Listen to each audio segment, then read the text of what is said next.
शरद पवार यांची तब्येत अचानक बिघडल्याची बातमी समोर येते। राष्ट्रवादी काँग्रेस पक्षाचे अध्यक्ष आणि महाराष्ट्रातील वरिष्ठ नेते शरद पवार यांची प्रकृती अचानक बिघडल्यामुळे त्यांना उपचारासाठी पुण्यातील रुबी हॉल क्लिनिकमध्ये दाखल करण्यात आले। त्यांच्या प्रकृतीबद्दल आता अधिक माहिती समोर येते। दरम्यान त्यांना गेल्या काही दिवसांपासूनच ताप, कफ आणि खोकल्याचा त्रास होत होता आणि आज सकाळपासूनच त्यांची प्रकृती अचानक वाढल्यामुळे डॉक्टरांच्या सल्ल्यानुसार त्यांना बारामतीहून पुण्यातील रुबी हॉल क्लिनिकमध्ये आणण्यात आले। शरद पवार यांची तब्येत अचानक बिघडल्यामुळे त्यांना उपचारासाठी डॉक्टरांनी त्यांची तपासणी देखील केली आणि पुढील वैद्यकीय उपचार देखील सुरू ठेवण्याचा निर्णय घेतलाय। त्यांच्यासोबत त्यांच्या कुटुंबियांची देखील उपस्थिती येते आहे।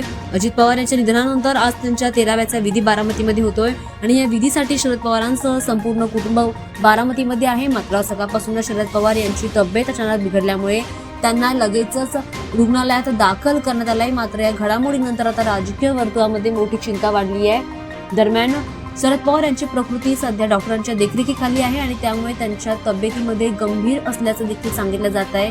त्यामुळे राजकीय वर्तुळात आता याची वेगळीच चर्चा होताना पाहायला मिळते।